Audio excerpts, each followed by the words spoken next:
Inhabitants of some parts of the far north region of the Republic of Cameroon lament over growing insecurity as a result of atrocities committed by militants of the Nigerian terrorist sect Boko Haram. Many of them are now living on mountains after their loved ones were killed. We shall be taking you to one of the villages in the far north region of the country which has recurrently come under the attack of Boko Haram militants. In this edition of the news, and the national president of the Cameroon Renaissance Movement CRM political party, Professor Maurice KAMTO, says the government of Cameroon has missed the right track as far as the response to the COVID-19 pandemic is concerned. And also in this newscast, we will take you to the site of the Bangapongo plane crash in Cameroon's economic capital, Douala, and we shall be taking you there 13 years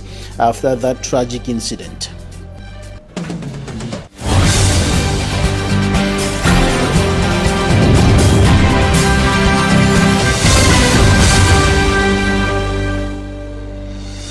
Inhabitants of Makulai village in the far north region of the Republic of Cameroon are complaining that they have been abandoned by public authorities in the hands of Boko Haram terrorists operating in parts of the far north region of the Republic of Cameroon, and insecurity is on the rise in that locality and other parts of the region as Boko Haram continues committing atrocities, killing persons and burning down villages. Many of the villagers are now living on mountains after over 9 persons were killed in Mukulai village. Details with Fomi Armstrong Sander. Villagers consistently assassinated in unperturbed terrorist attacks. Houses, food crops, animals and sources of livelihood destroyed. The old and the young forced out of their homes to reside in mountainous areas is the story of Makulai village in the Mayosava division of the far north region of Cameroon. It is no longer a problem of the entire division, but that of Makulai village in particular, which seems to be suffering alone. Today, we have lost over 9 persons to the terrorist group Boko Haram. Most recently, 3 persons in a family were all assassinated in one of their attacks. At the beginning, women thought that men were the only targets of the terrorist group, but after the brutal assassination of a woman recently, women with their children joined men in running up to the mountains every evening. Unfortunately, the very old are unable to run up to the mountains every day. However, they manage to climb in order to get warm from the fire set up by the younger ones in the mountains.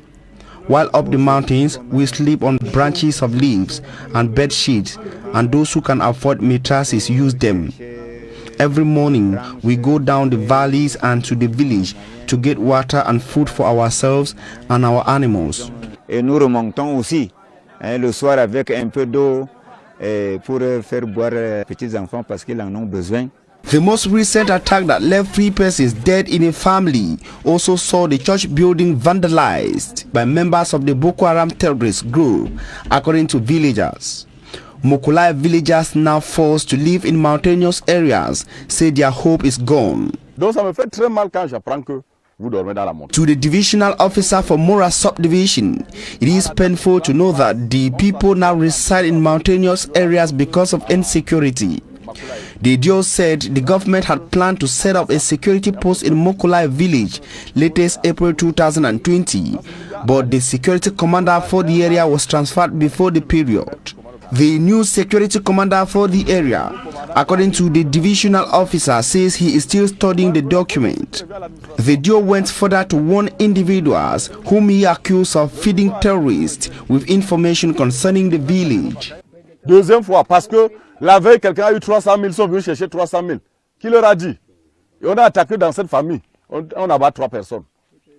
Mais c'est vous les complices. Added to insecurity, the area suffers acute underdevelopment. Makulaye souffre de son enclavement. On their horses, on food, motorbikes and camels. Villagers go several kilometers away to get potable water, and even when they get there, what they fetch as water is more of urine.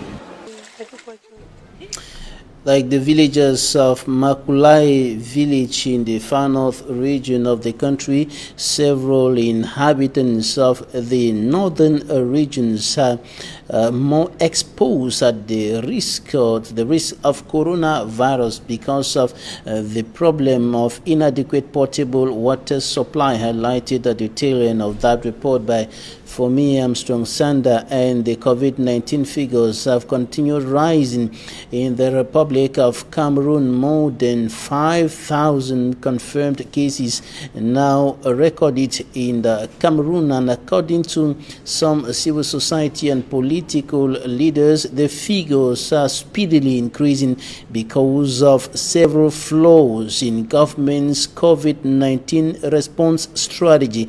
And Professor Maurice KAMTO, national president of the CRM political party, thinks that the government of Cameroon has completely missed the right track as far as the fight against coronavirus is concerned. Take a listen to Professor Maurice KAMTO in this extract. We were gathered here for the first.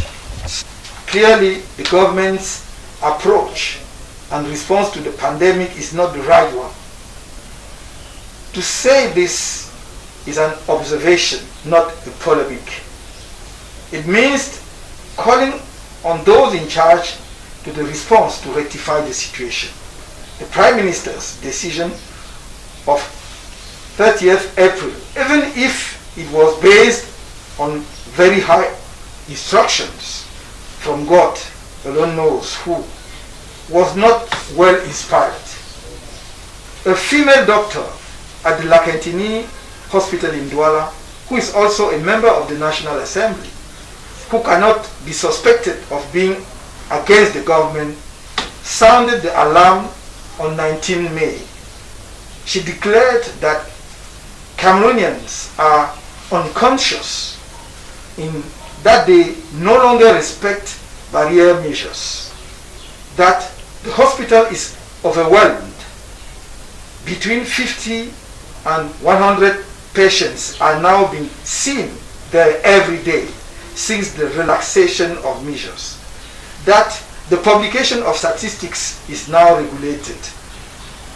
According to the statistical data dated 23rd of May, which with an average growth rate of 10% per week, the progression of COVID-19 infection is exponential in Cameroon, in any case the fattest in the world, in that it is higher than any other country where the contamination is on the rise. Thus, less than a month after the reopening of bars, restaurants and leisure spots beyond 6 p.m., the lifting of restrictions in public transport, and on the eve of the start of the school year, scheduled for the 1st June 2020, Cameroon holds the world record in the dynamics of the evolution of the coronavirus pandemic. Professor Maurice KAMTO, national president of the Cameroon Renaissance Movement political party, was speaking today in the nation's political capital, Yaoundé, after handing over his own personal COVID-19 aid to the coordination team of the Cameroon or Suivi Cameroon Survival Initiative, an initiative put in place by some militants of the CRM political party to help in the fight against coronavirus. And the Cameroon Suivi Cameroon Survival Initiative has over 10,000 face masks and over 900 test kits that it wants to hand over to public authorities in the fight against coronavirus. Take a listen to Professor Maurice KAMTO once more. We were gathered here for a first ceremony to present a donation composed of 10,000 barrier masks, 6,800 surgical masks, 950 test kits for COVID-19. Following the exceptional reception reserved for these donations by health services and organizations that SCSI contacted, I decided to bring an additional contribution to the citizen and humanitarian initiative over which we preside. Thus, in order to accompany the important humanitarian work of SCSI, whose salutary character is evident from the numerous testimonies of the populations of the different regions of the country who have already benefited from this action, and to modestly respond challenges raised by health personnel, I'm making available to SCSI 3,200 KN1955 mask, which is the most protective for the medical personnel, and 1,000 COVID-19 tests.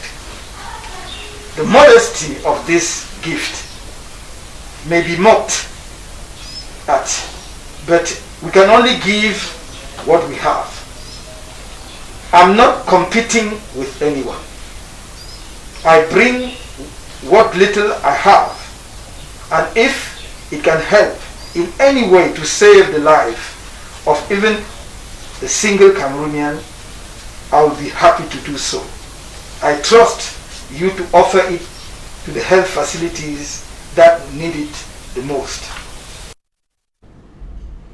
Professor Maurice KAMTO, National President of the Cameroon Renaissance Movement Political Party, speaking, the Divisional Officer of Bamuso Subdivision in Bakassi Peninsula, Southwest region of Cameroon, has warned the executive team of the Bamuso Council to reside or to come back to the area. And he was speaking in that part of the country, and he said that sanctions await those who will continue to be absent at their duty post. Many of them have escaped due to the socio-political and security tensions in that part of the country. Derek Jato has more.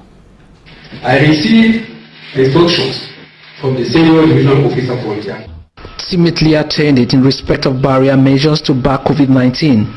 Wala Ezak, Divisional Officer for Bamuso Subdivision in the Indian Division, sitting in for Fowan Lawrence, the Senior Divisional Officer of the said division, officially waits on the mayor, the first and second deputies of the Bamuso Council, their sarges and insignia signifying their titles and responsibilities. This Bamuso fishing population needs you at all times, and thus you all must reside in the subdivision and work for the people that elected you.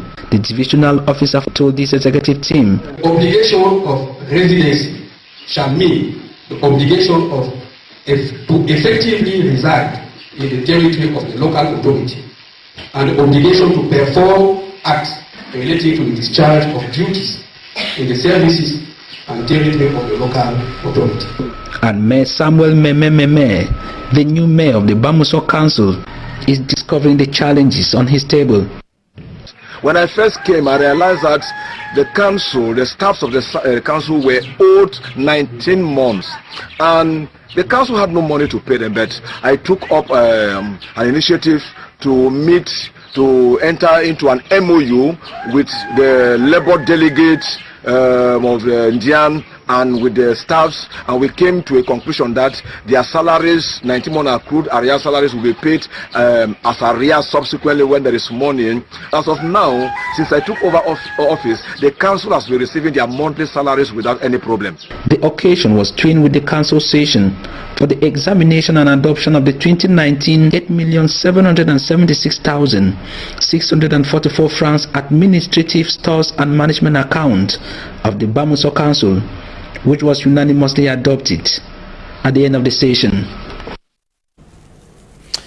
The Rijata reporting the municipal authorities of Bangem in the Kupe Moningoba division during their first extraordinary council session agreed that stringent measures will be taken in that part of the country in order to step up the development of the area and also to bar the way to the coronavirus, and the sum of 1 million francs CFA was adopted, or 10,000 francs CFA was to be paid as fines by those who violate some instructions of the council put in place.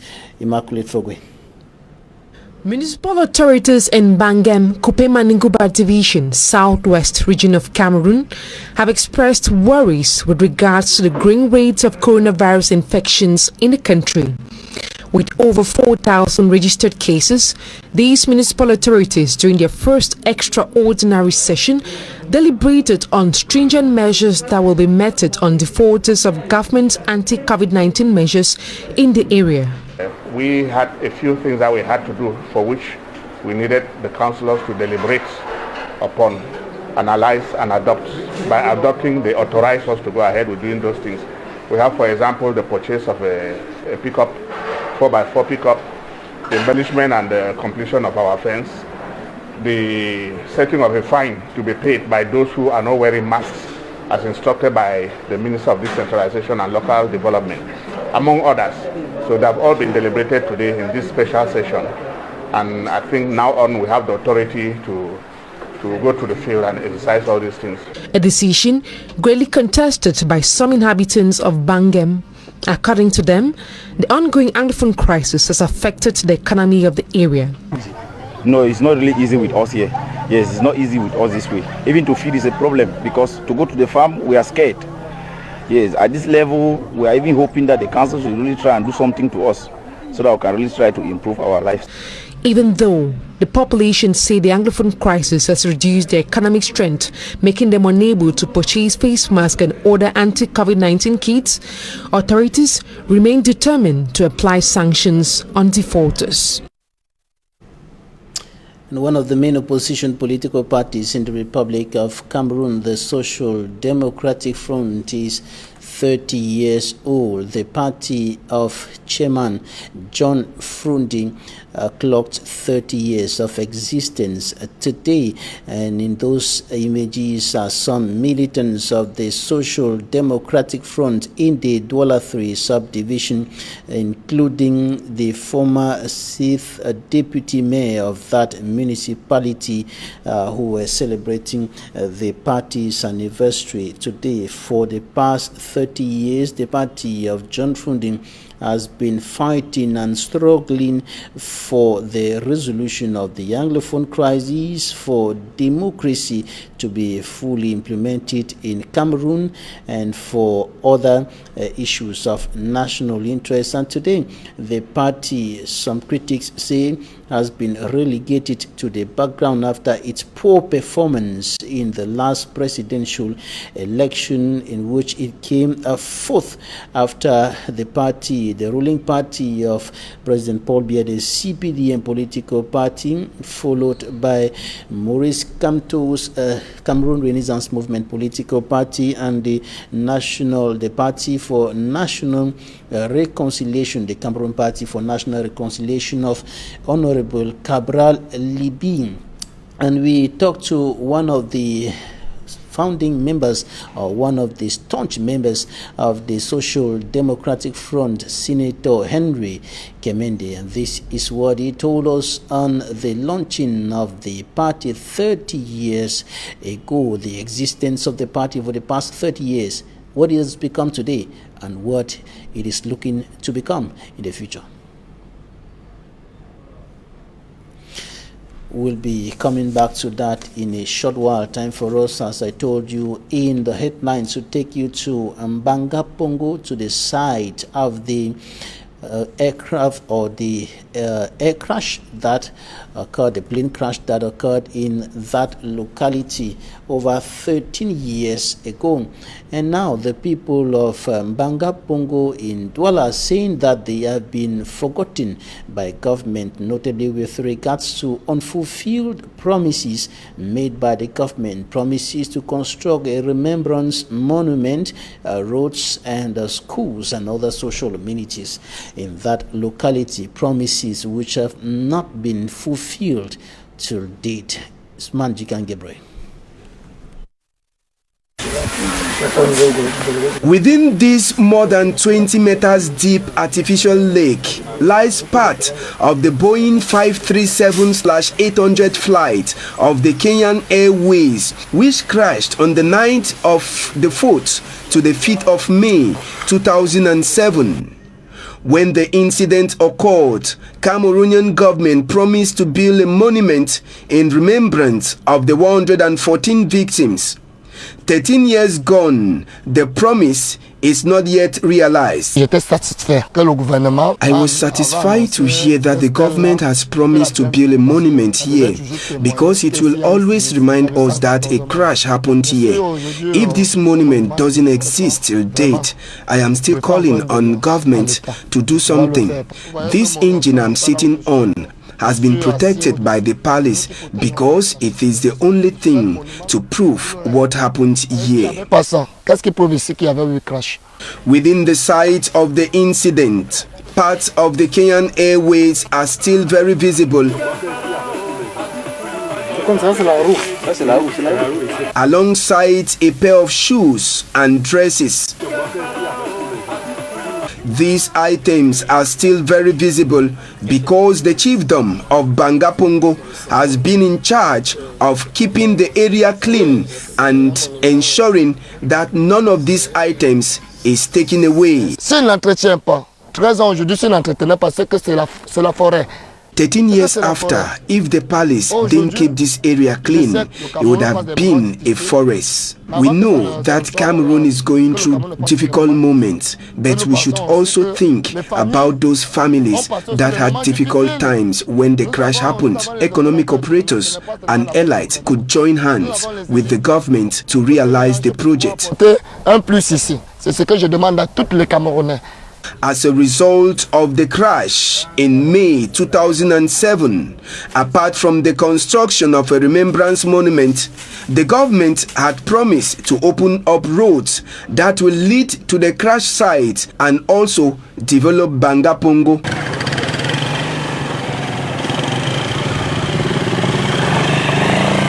Unfortunately, the reality is the opposite, as roads remain the key problem to the inhabitants of Banga Pongo. La réalité de Banga Pongo, c'est la route.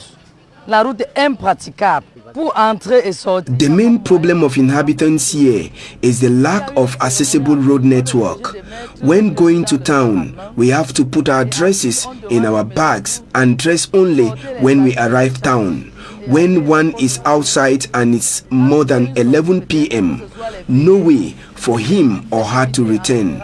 I stay sometimes for 2 months without seeing the main road because we are blocked. Même 2 mois sans voir le goudron. Oui, nous sommes bloqués ici. Manque de route, c'est le véritable problème que nous vivons ici. Most inhabitants who want to go for an event out of Banga Pongo will have to change their dresses at the main road, which is tarred. Donc comme vous me voyez habillé là, voici le meilleur habillement de Banga Pongo. Just as I'm dressed, this is the best way someone living here can dress. Everyone here dresses and put on his shoes only on the main road because one can't wear a good pair of shoes here. The best footwear here at Banga Pongo is slippers or boots. Les motos, pour nous porter jusqu'à ce quartier, il faut débourser au minimum 1000 francs, 700 francs, 1000 francs. Schools are also a key problem to the inhabitants of Banga Pongo, as till date, pupils and students study under difficult conditions in poorly constructed infrastructures.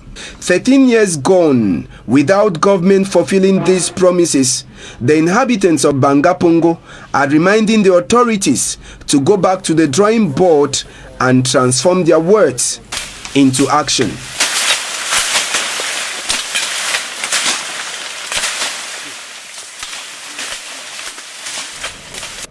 Thanks, Smart Nchikan Gabriel, for that in-depth report on Mbanga Pongo in the Douala 3 subdivision.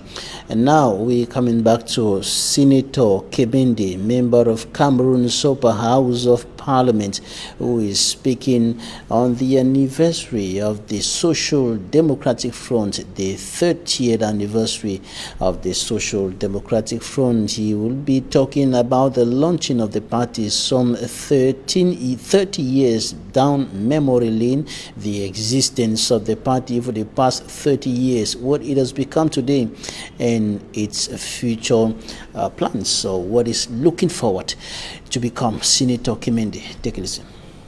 Yes. Today is the 30th anniversary of the Social Democratic Front, the SDF. In fact, 30 years is a generation, which is a milestone that has been covered by the Social Democratic Front. Today, permit me to extend my hand of fellowship as a militant of the SDF Social Democratic Front since 1990, when it was launched variously in the whole national territory. Permit me to say, to congratulate the members of the militants of the Social Democratic Front throughout the national territory. And suffice it to say, this event reminds us of the distance we've covered, right from the first day, 26th day of May 1990, when it was launched variously throughout the national territory. And me in particular, I was in Yaoundé University then, and we marched up the hills of Nwekele from the university campus, and we're moving up until at a point when we reached the police station at the chateau level. Water cannons started pursuing us, and actually the majestic march that we're making up to Chateau became sour, whereby the front population started pushing us way behind, and then we became the first, and we're running down the hills because water cannons were coming. And at the end of the day, we consider that we had launched the Social Democratic Front. The same thing happened in Bamenda, and 6 young men, ladies and gentlemen, they fell. Today, the people who were born that day, they are 30 years old. They are adults. We are still in the struggle. It has not been easy. We started with a lot of force. When we entered the parliament, it was with a lot of force. And there were a number, as the years went by, it started dwindling. The fortunes of the Social Democratic Front started dwindling. Not dwindling out of the making of the hierarchy of the party, or not out of the making of the militants of the party, but because the system made it to be so.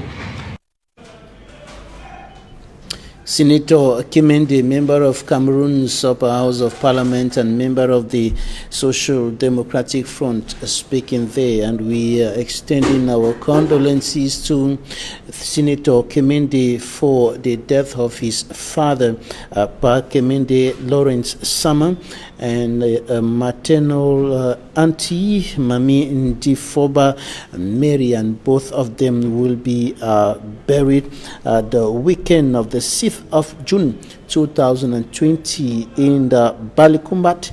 It is, of course, in the northwest region of the Republic of Cameroon. Coming up next, Talking Point.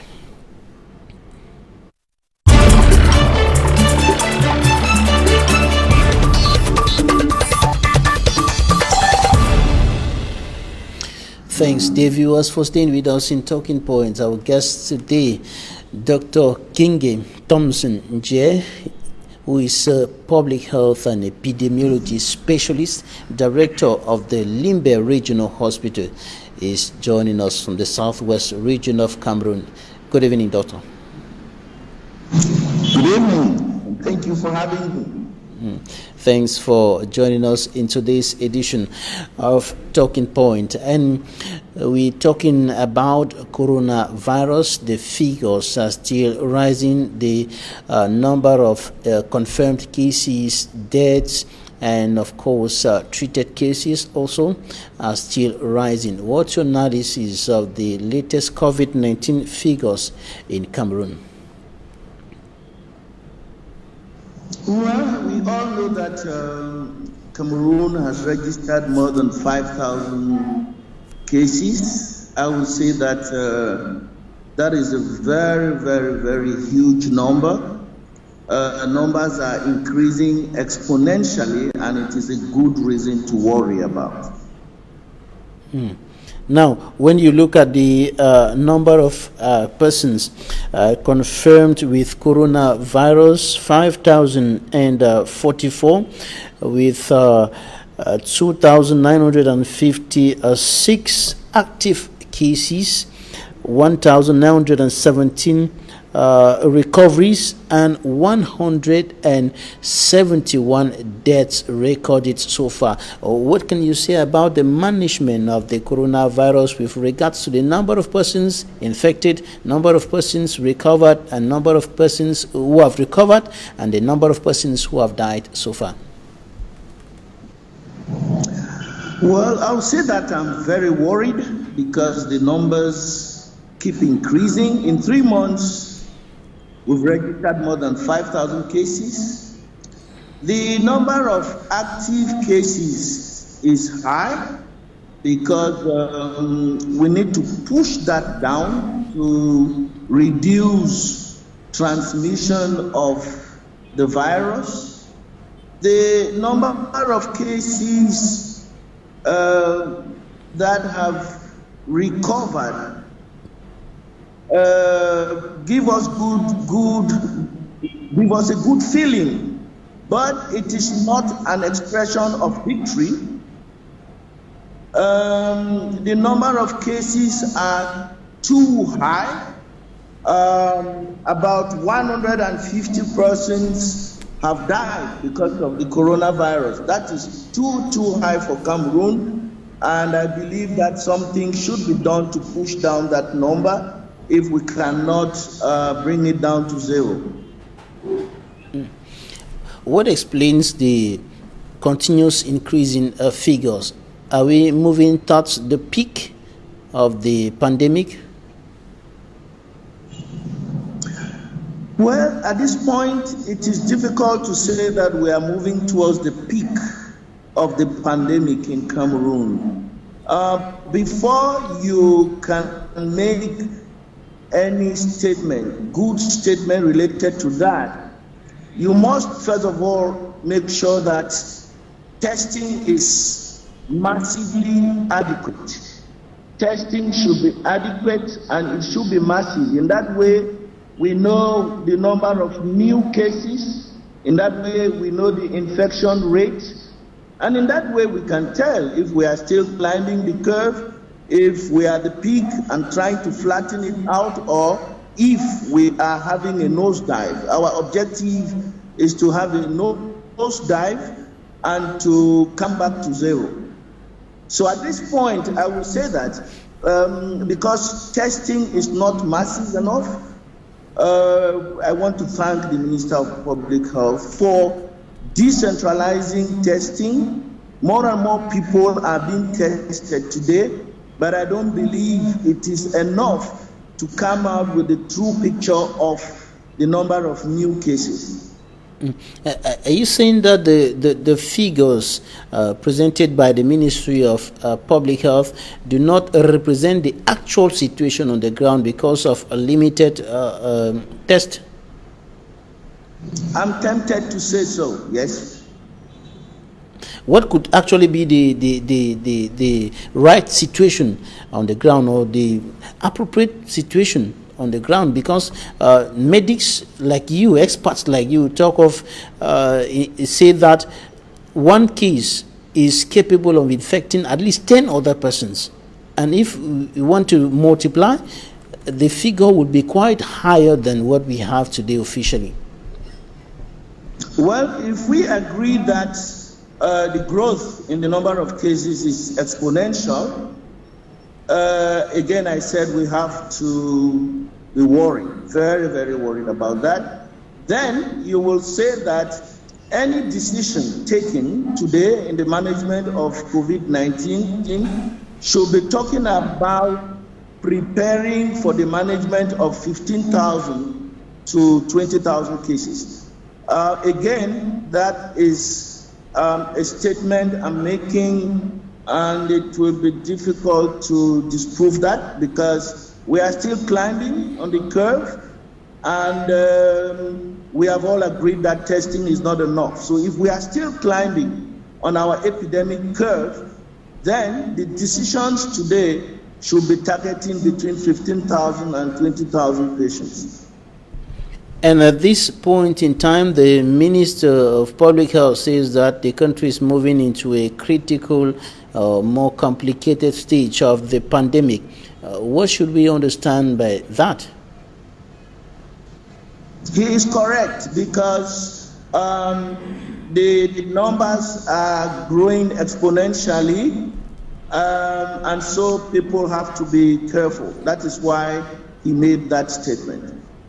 And if the country is moving into a critical stage, and is it not paradoxical that government has decided to lift the restrictive measures or the measures that were put in place to stop the spread of the virus? It is not paradoxical. It depends on where you are standing. It depends on what you are looking at. I think the Minister of Public Health, the government of Cameroon, are managing a very, very complicated situation. That situation is like a patient with multiple fractures and so many complications. So if a patient has a fracture on the head, a fracture on the right upper limb, and another fracture on the left lower limb, how do you manage such a patient? If the patient unfortunately presents with other complications like heart failure, how do you manage such a patient with so many problems? It depends on what you have. It depends on what you can offer. And I think the Cameroon government is trying to offer what they can. The situation is complex. It is a health situation. It's a health problem with so many economic complications, with so many social and cultural issues attached to that. What can you say? I think it's a complex situation for the government, and if we look around, it has been same with other governments throughout the world. So I think that although measures have been relaxed, a lot of people are criticizing that. We need to understand the position of the government. They are in a more complicated. We are looking at things squarely on health matters, the health issue, health side of the coronavirus pandemic. But I think the government has a bigger picture because they are looking at health, they are looking at economics, they are looking at socials, they are looking at culture. So I don't think relaxing these measures is a bad thing. The second thing I would like to say is that, again, it is an option which is considered all over the world. If you want to consider your citizens as if they are sheep, they know nothing, they don't even have value for their lives, then you want to put out there on the streets policemen and soldiers to kick them back into their homes and put on their masks because they don't know what life means and they don't even have value for their lives.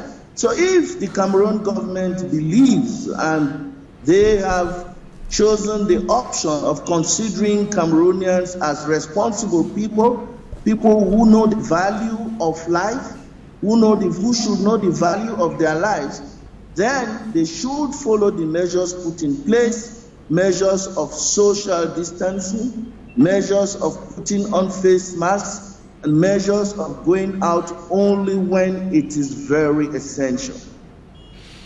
All right. However, some experts like you and some politicians, you must have heard Professor Maurice KAMTO in this newscast saying that government has completely gone out of track by lifting the restrictions, because since the restrictions were lifted, the figures have been increasing at a more greater speed, and so they think that it was a mistake for government to have lifted the restrictions. Now, in some few seconds, Dr. Kingi, what do you think about the fact that government decides to disperse over more than 4 billion francs CFA for the purchase of cars for new MPs at a time when it needs more money to fight the pandemic? Was it the right decision or the wise decision? Well, first of all, I want to respect Professor Maurice KAMTO's point of view, but I want to say that because we are talking about COVID-19 is not the only problem we face in Cameroon today. I think I have heard a number of people, I have seen a number of people who have said that coronavirus certainly is not going to kill them. It's hunger that is going to kill them. And so to solve the problem of hunger, which is top on the list of the worries presented by Cameroonians, relaxation of these measures to promote economic activities was very necessary. 4 billion francs, again, I have said that life has not suddenly come to an end because of coronavirus. Life in Cameroon, other aspects of life in Cameroon must continue. And if the government feels that our parliamentarians need transport means, then that is very important as well. Dr. Kingi Thompson J, you are a public health and epidemiology specialist, director of the Limbe Regional Hospital in the southwest region of Cameroon. Thanks for joining us today. You're welcome. Thank you very much. Thanks, ladies and gentlemen, for staying with us. Goodbye.